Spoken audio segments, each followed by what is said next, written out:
கோவையில் எர்ணாகுளம் பெங்களூரு இன்டர்சிட்டி ரயிலில் தமிழில் பெயர் பலகை இல்லை என கூறி ரயில் பெட்டியில் தமிழ் பெயர் பலகையை வைக்க முயன்றவர்கள் கைது செய்யப்பட்டுள்ளனர்.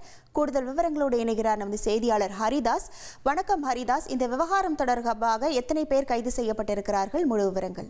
கேரளா மாநிலம் எர்ணாகுளம் பகுதியிலிருந்து கர்நாடகா மாநிலம் பெங்களூர் வரை செல்லக்கூடிய இன்டர்சிட்டி ரயிலானது தினமும் பயணப்பட்டு வருகிறது.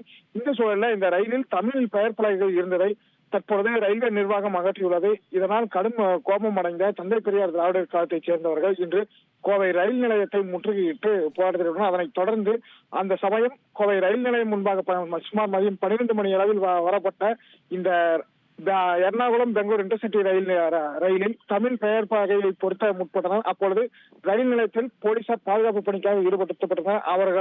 அவர்கள் பொருத்தியிருந்த தடுப்புகளை அகற்றிவிட்டு ரயில் நிலையத்திற்குள்ளே சென்று தமிழ் பெயர் பலகை வைக்க முற்பட்டனர். இதனால் அங்கு பரபரப்பு ஏற்பட்டது. அதனைத் தொடர்ந்து இதில் ஈடுபட்ட சுமார் 30க்கும் மேற்பட்ட நபர்களை போலீசார் தற்போது கைது செய்து காவல் நிலையம் அழைத்து சென்றுள்ளனர். உங்கள் விவரங்களுக்கு நன்றி ஹரிதாஸ். ட்ரெண்ட் ஆக்கிக்கோங்க. 2.5 கோடிக்கும் அதிகமான தந்தி டிவியின் சப்ஸ்கிரைபர்ஸ் அண்ட் ஃபாலோவர்ஸ் குடும்பத்துல நீங்களும் இணையுங்க.